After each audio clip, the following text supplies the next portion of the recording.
Example 2, sketch the graph of y equals the absolute value of x minus 4 plus 3. So I'm just going to review with you what the absolute value of y equals x is. So absolute value are these straight line brackets.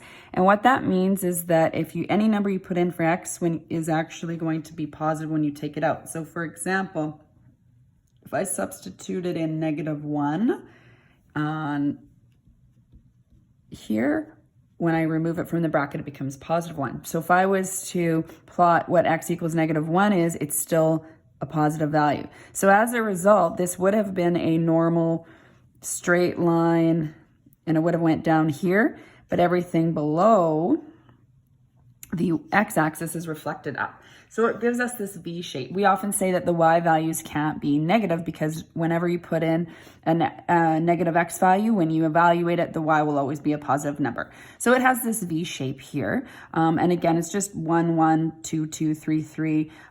This would have come from y equals the x, the perfectly straight line here with a slope of 1.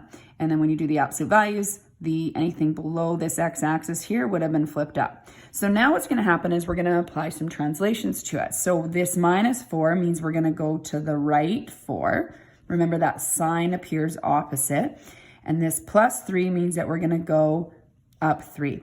So I'm going to take the corner, this bottom part here, and go to the right 4. 1, 2, 3, 4. And then I'm going to go up 3. So that's where the bottom of the V shape is now.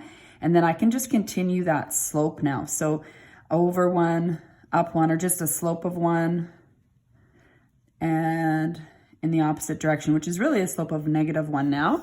And I have my V shape, so it's this exact same shape that I just sort of sketched on the side for us. And we're gonna have our V shape, same shape. So the shape doesn't change. The orientation, in other words, it still opens up, doesn't change. And we just have our graph shifted right 4 and up 3.